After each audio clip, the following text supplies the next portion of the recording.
Welcome to episode 1 of the Undistracted podcast. I'm Joel Hamilton. You know that feeling when you look at your year so far and realize you've been busy as hell, but haven't actually moved forward? You started that business. Well, sort of. You've been working on it. You committed to getting in shape. Kind of. You go to the gym sometimes. You said that this was the year you'd finally build that skill, launch that project, make that money. Here you are, months in, and you're basically in the same place you were in January. Here's what's actually happening. You're half-assing it. And I don't mean that as an insult. I mean it as a diagnosis. Because the brutal truth is this. Most people float through life giving a half-hearted effort. Then they wonder why they're not getting incredible results. Today we're going to talk about why half-assing is killing your dreams, and what full commitment actually looks like. Not what you say you're committed to, not what you post about or tell your friends you're doing. What are you putting everything into? Because here's what I see all the time. People say they're building a business while spending 3 hours a day scrolling their Instagram. They say they're getting serious about fitness while eating like garbage on weekends. They say they want to learn a skill while never actually practicing it consistently. And then they're confused about why nothing's working. You're not confused. You know exactly why it's not working. Because you're half-assing it. Business, fitness, spirituality, relationships, pick any area of your life. Most people just aren't committing. They're dipping their toes in, keeping one foot out the door, maintaining plausible deniability. And you'll go so far if you dedicate yourself totally, because most people just don't have the balls for it. That's not me being harsh. That's me being honest about what I see and what I've done myself for years. Here's why half-assing things feel safe. You can't really fail if you never really tried. That's the comfort zone right there. That's the safety net. You start the business, but don't really commit to it. When it doesn't work out, you get to say, oh, well, I didn't really go all in on it anyway.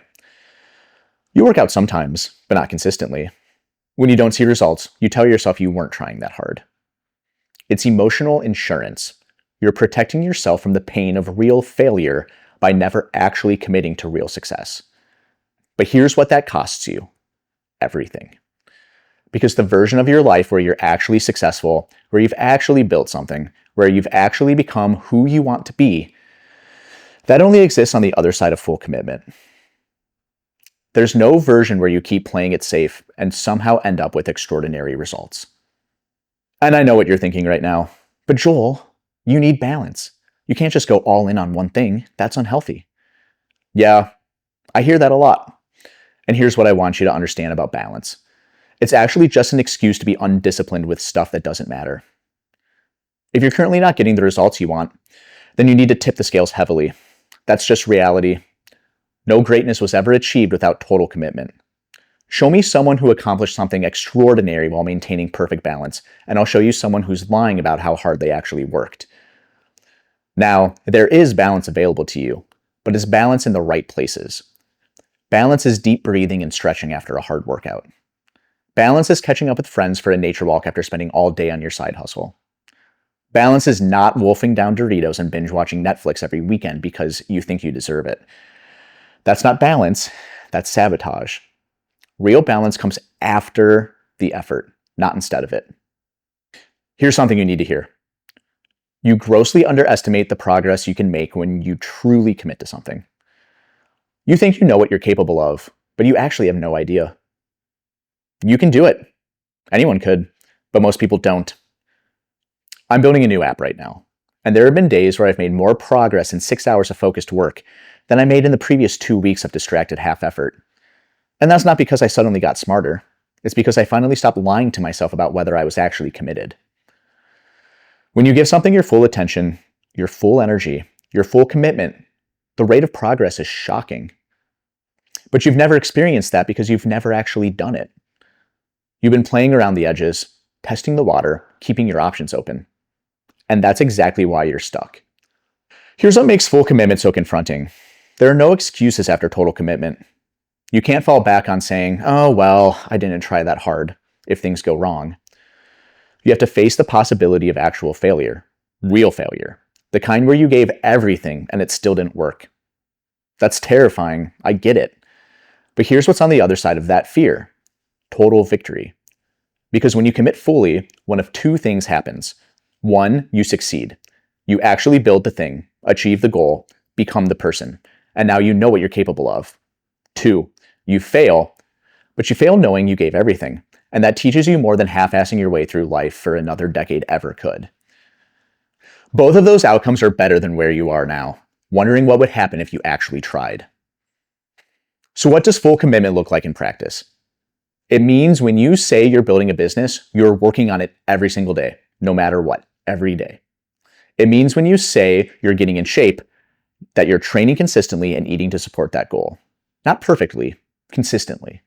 It means when you say you're learning a skill, you're practicing it even when it's boring, even when you're not seeing immediate results.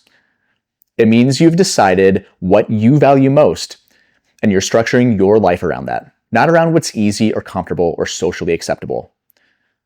Most people won't do this. They'll keep floating, keep half-assing, keep wondering why life isn't working out the way they hoped. But you're listening to this podcast, which means you're at least open to the possibility that there's another way. Here's what it comes down to. It's up to you how much you want to lay on the line. Nobody can make you commit. Nobody can force you to go all in. You can keep playing it safe. You can keep maintaining your safety net of, I wasn't really trying anyway. Or you can decide that your dreams are worth more than your comfort. You can decide that you'd rather fail trying than spend another year half-assing your way through life. You can decide that this thing you keep saying you want, you actually want it enough to commit to it fully. That's a choice only you can make. I'm not telling you this from the finish line. I'm not some guru who has it all figured out. I'm a guy who spent years starting things and not finishing them, who built apps and abandoned them, who set goals and then got distracted by my phone for the 1,000th time. I've been exactly where you are, staring at another failed project and wondering why I can't seem to stick with anything. And here's what I finally realized. I was never actually committed. I was interested. I was hopeful. I was always working on it. But I wasn't all in. So I had to make a choice. Keep doing what I was doing and get what I was getting, or actually commit to something fully and seeing what happens. I chose commitment. And I'm not perfect at it. I still struggle every day. I still get distracted almost every day. I still have days where I want to quit. But the difference is, I'm not half-assing it anymore. And the progress has been shocking. So here's what I want you to do after this episode. Pick one thing. Just one. Not three things. Not a little bit of everything. One area of your life where you're going to stop half-assing things and start fully committing. Maybe it's your business. Maybe it's your health. Maybe it's building that skill you keep talking about. Pick one thing and ask yourself, what would full commitment to this actually look like? Not what would be comfortable. Not what would be balanced. What would it look like to go all in? And then ask yourself the harder question. Am I willing to do that? Because if you're not, that's fine. But stop lying to yourself about wanting the results. You can't have extraordinary outcomes from ordinary effort. You can't have the life you dream about while half-assing your way through the one you're living. There is only total victory in total commitment. That's the truth nobody wants to hear, because it means we're responsible for where we are. But it's also the most empowering truth you could hear, because it means you're capable of more than you've ever experienced. Most people will never find out what they're actually capable of, because they'll never commit to anything fully enough to find out. Don't be like most people. Pick the thing, commit to it fully, and watch what happens.